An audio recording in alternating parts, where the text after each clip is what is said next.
The day I got a bonus, my husband's sister called and said, "You need to buy me a car, it's the least you can do." My husband shrugged, "She's family, just do it." I smiled and said, "Sure, I'll buy you something even better." Her smug smile vanished as she opened the envelope and realized what I had actually given her.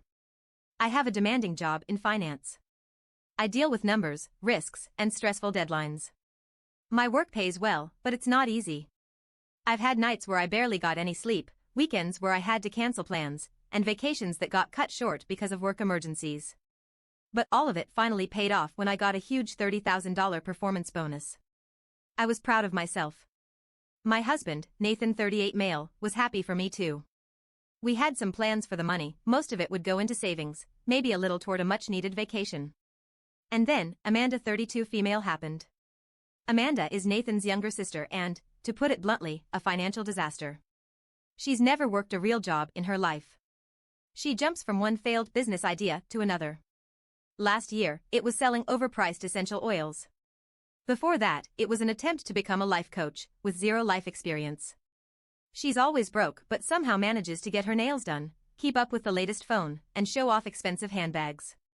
She's never paid for her own car. Every time she needs one, she either gets it gifted by her parents, a boyfriend, or, more often than not, by guilt-tripping Nathan. I've never liked how she treats him. She manipulates him. Always has. And for some reason, he lets her. So, I guess I shouldn't have been surprised when, just a few hours after I got my bonus, she called me. "Amanda, hey, congrats on your bonus. That's amazing." Her voice was sickly sweet. It was the tone she used when she wanted something. Me, thanks? I was instantly suspicious. Amanda never called me just to be nice. "Amanda, so, listen. My car is basically dead. And I was thinking. You should buy me a car. It's the least you can do." I actually laughed. Because surely, this was a joke. Me, wait. What? Amanda, you got a big bonus, right? And you guys don't have kids or anything, so it's not like you need all of it. It would be so easy for you to just buy me a car. I mean, come on. It's not a big deal. I sat there, stunned. This woman, who refuses to get a real job, was demanding that I spend my hard-earned money on her.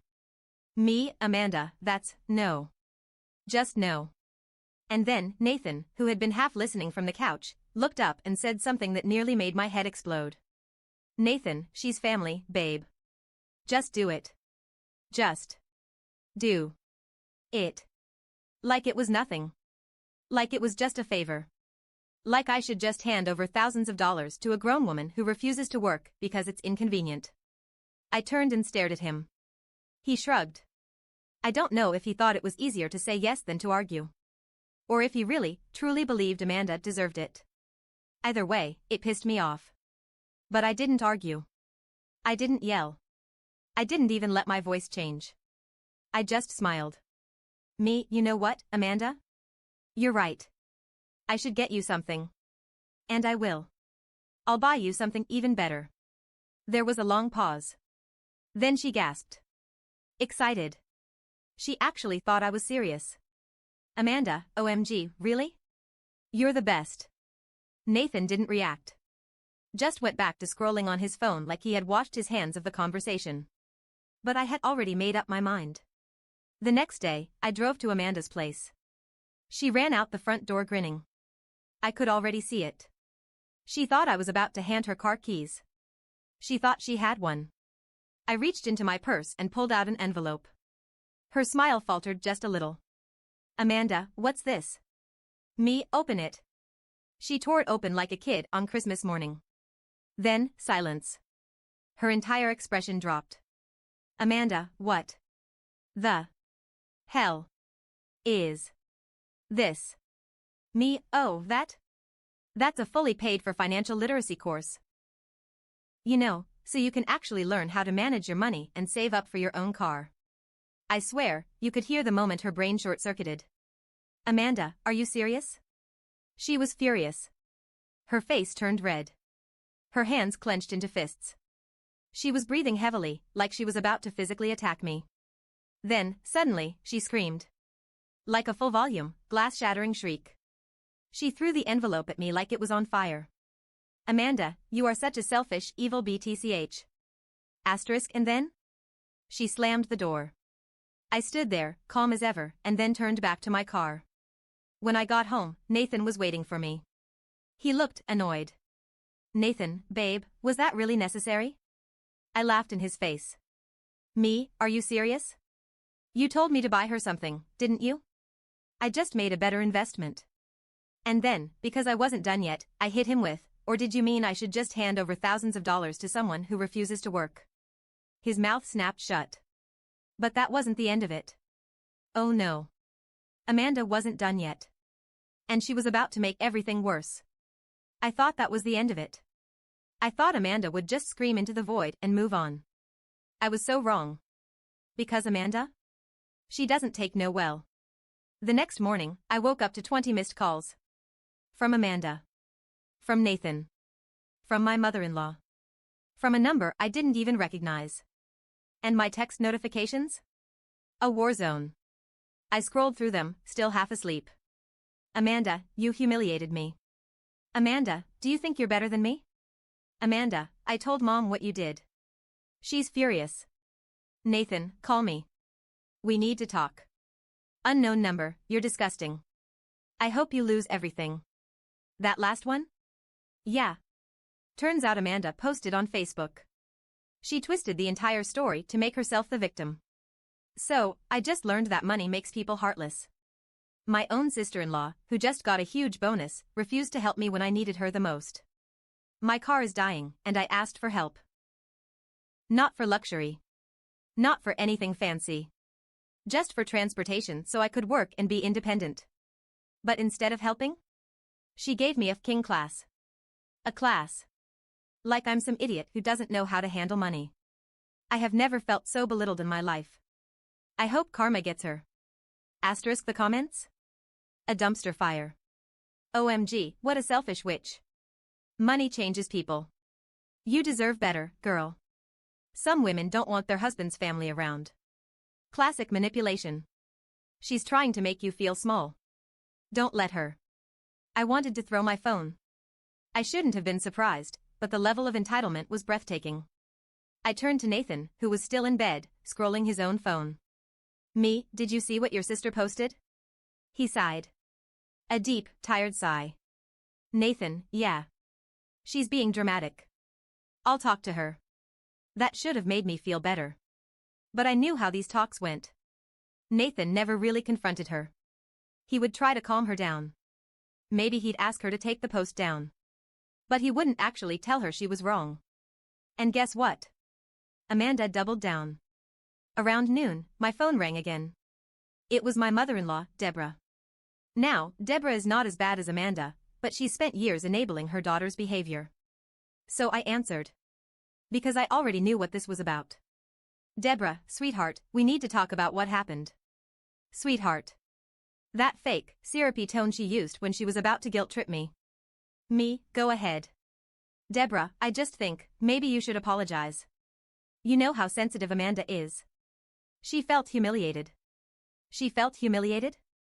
She was the one demanding money from me like I was a damn ATM. Me, she should feel humiliated. She asked for thousands of dollars, and I gave her a way to make her own. I don't regret it. Silence. Then, the real reason for this call came out. Deborah, listen, if you really don't want to buy her a car, fine. But maybe just loan her some money? She'll pay you back. I laughed. Not a polite laugh. A full body, are you kidding me laugh. Me, Deborah. Has Amanda ever paid anyone back? Silence. Then, Deborah, well, no, but you mean no. The answer is no. More silence. Deborah, I just don't want this to cause tension in the family. Oh. There it was. This wasn't about Amanda. This was about keeping the peace. Which, in our family, meant giving Amanda whatever she wanted so she wouldn't throw a tantrum. I took a deep breath. Me, Deborah, I love you. But I'm not giving her money. And I'm definitely not apologizing for refusing to be used. Deborah sighed. Deborah, I just wish you'd reconsider. Me, not happening. And I hung up. By that evening, Amanda had gone nuclear. She showed up at my office. I was mid-meeting when my assistant buzzed in.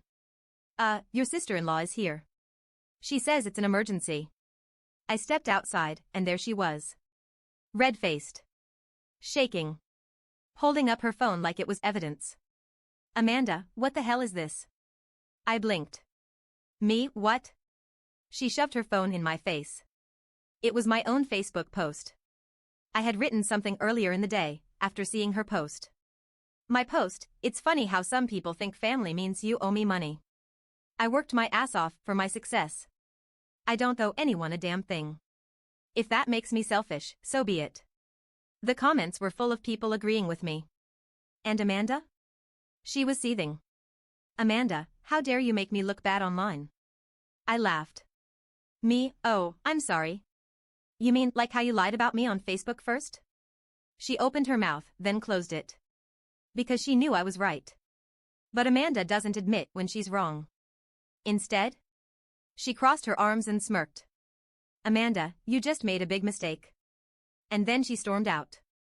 After Amanda stormed out of my office, I thought I had seen the worst of it. I had publicly called her out. I had stood my ground. I had made it clear that I wasn't going to be bullied into giving her money. I should have known better. Because Amanda doesn't just get mad, she gets even. And she was about to make my life a living nightmare. The first weird thing happened 2 days later. Nathan and I were having dinner when my phone buzzed. A fraud alert from my bank. We've noticed suspicious activity on your account. Please call us immediately. I almost ignored it, I figured it was a mistake. But something felt off. So I called. And that's when my stomach dropped. Bank representative, hi, we flagged some unusual transactions. Someone attempted to withdraw $5,000 from your account this morning. I sat up so fast my chair scraped the floor. Me, what? Bank representative, did you authorize this? Me, no. Absolutely not. Nathan was looking at me, confused. I quickly put the phone on speaker. Me, where was this attempted withdrawal? Bank representative, it was attempted at a branch location downtown, but the teller stopped it because the person didn't have proper identification. I felt sick. Someone had walked into a bank and tried to take thousands of dollars from my account. Me, do you have a name? Bank representative, yes, the person gave the name. Amanda, last name. Nathan froze. I thought I had misheard. But I hadn't. Amanda had tried to steal $5,000 from my account. I had no idea how she got my banking info. But my brain was already firing on all cylinders. This wasn't just entitled behavior. This was a crime. I hung up and slowly turned to Nathan, waiting for his reaction. Nathan, no. No way. She wouldn't, Emmy, she did, Nathan. My bank just told me. Are you still going to defend her? His face turned pale. He opened his mouth, then closed it. Because there was no excuse for this. Nathan left the house immediately. I didn't even have to tell him where he was going, he was headed straight to Amanda's apartment. I sat on the couch, shaking with rage. Amanda had always been selfish. Manipulative. A parasite. But this? This was next level. Nathan came home 2 hours later. His face was unreadable. He just walked in, grabbed a beer from the fridge, and sat down. Me, well? He exhaled through his nose. Nathan, she admitted it. I felt my blood pressure spike. Me, she what? Nathan, she said she was just testing something. That she didn't actually mean to take the money. I laughed out loud. I had heard some ridiculous excuses from Amanda before, but this? This was insane. Me, she tried to steal from me. And that's her excuse? Nathan, she swore she wouldn't do it again. She was crying. Mom was there too. She wants you to let it go. I couldn't believe my ears. She tried to steal thousands of dollars from me. And Deborah still wanted me to keep the peace? I grabbed my purse and stood up. Nathan, where are you going? Me, to the police. And that's when Nathan's face changed. Not angry. Not surprised. Scared. Nathan stood up quickly. Nathan, wait. Just wait. There's something I need to tell you. Something in his voice made me stop. I slowly sat back down. Me, what? Nathan looked guilty. Like he was about to drop a bomb on me. Nathan, Amanda wasn't the only one who had your banking info. I felt ice crawl up my spine. Me, who else had it? Nathan looked down at his hands. Took a deep breath. And then said, Nathan, Mom. I blinked. Me, your mom had my banking info? Nathan swallowed. Nathan, I might have given it to her a long time ago. She said she needed to set up auto payments for the family phone plan. But she was only supposed to use it for that. The room spun. My own husband had given my banking information to his mother. And now, somehow, Amanda had gotten her hands on it. Me, so you're telling me your family has had access to my money this entire time? Nathan winced. Nathan, I didn't think they'd do anything wrong with it. I felt sick. How stupid did he have to be? I had spent years dealing with Amanda's entitlement. With Deborah's excuses. And the entire time, they had access to my money. And now Amanda had tried to steal from me. I stared at Nathan, my voice shaking with fury. Me, I'm filing a police report. And I'm changing my account. His eyes widened. Nathan, baby, come on. It's just a mistake. Me, a mistake? A mistake is forgetting my birthday. A mistake is leaving the oven on. This was theft. From your own wife. And you're still defending them? He didn't answer. Because he knew he couldn't. Nathan stared at me, his mouth opening and closing like a fish. I had just told him I was filing a police report. That his sister tried to steal from me. That his mother gave her access to my money. And that I was done playing nice. But still, he hesitated. Like there was something to think about. And that's when I realized Nathan wasn't on my side. He was still stuck in this delusional idea that his family could do whatever they wanted and I would just take it. Not this time. I grabbed my car keys and my purse. Me, I'm going to the police station. Nathan panicked. Nathan, wait, just let me talk to them first. I laughed. Actually laughed. Me, talk to them? What, so they can lie their way out of it? No. I turned and headed for the door, but Nathan jumped in front of it. Nathan, just, please. Give me a chance to fix this. Me, you had a chance, Nathan. You had so many chances. His eyes were desperate. And for the first time, I saw it, he was scared. Not for me. Not even for Amanda. But for himself. Because if I followed through, his family would be exposed. And so would he. I took a slow, deep breath. Me, fine. You have 24 hours. Fix it. Then I grabbed my things, pushed past him, and walked out. The next evening, Nathan told me he had set up a family meeting. I had one condition. We meet at his parents' house, so nobody could run away. When we got there, Amanda was already pacing the room. Deborah sat stiffly on the couch, her arms crossed. And Nathan's father, who rarely got involved, stood in the corner, watching quietly. Amanda, angrily, I don't even know why we're here. I snorted. Me, oh, I think you do. Amanda rolled her eyes. Nathan sat down and ran a hand through his hair. Nathan, okay. We need to talk about what happened. Amanda, nothing happened, Nathan. She's being a psycho. I pulled out my phone. Me, really? Then why did my bank call me about an attempted withdrawal in your name? Amanda's face turned red. Amanda, I was just seeing if it would go through. I wasn't actually taking anything. I laughed. Me, you literally walked into a bank and tried to steal from me. That's called fraud. Amanda looked to Deborah for backup. And like clockwork, Deborah jumped in. Deborah, let's not use words like steal and fraud, okay? This is a misunderstanding. I turned to Nathan. Me, this is what you wanted to fix? Them making excuses? Nathan rubbed his face. He looked so exhausted. Like he didn't want to be here at all. Then his father spoke. For the first time. Nathan's dad, did you do it, Amanda? His voice was low. Serious. Amanda froze. And that's when I knew she was scared of him. Amanda, I didn't mean Nathan's dad, did. You. Do. It. Silence. Then she nodded. Nathan's dad let out a long breath. Then he turned to Deborah. Nathan's dad, you let this happen. Deborah's eyes widened.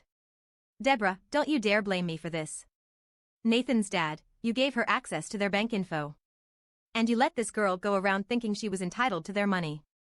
And now, she's trying to commit fraud. This is your fault. Deborah looked stunned. She had never been called out before. She turned to Nathan, desperate. Deborah, tell him. Tell him we were just trying to help Amanda. Nathan was stone-faced. Nathan, Mom. I can't defend this. Amanda shrieked. Amanda, are you kidding me? She turned to me, furious. Amanda, this is your fault.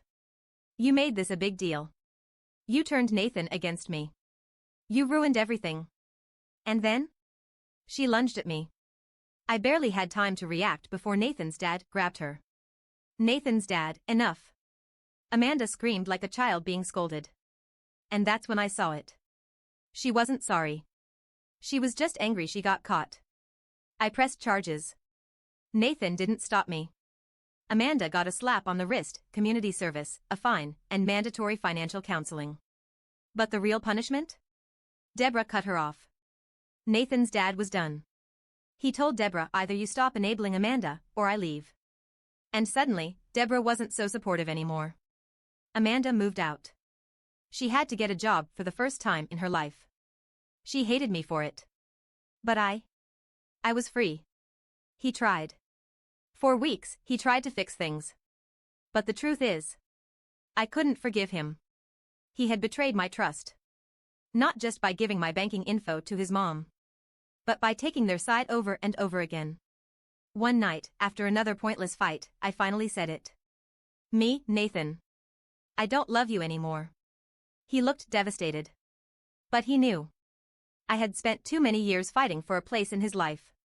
And I was done fighting. I moved out a month later. We didn't get a messy divorce. There was no screaming, no lawyers fighting.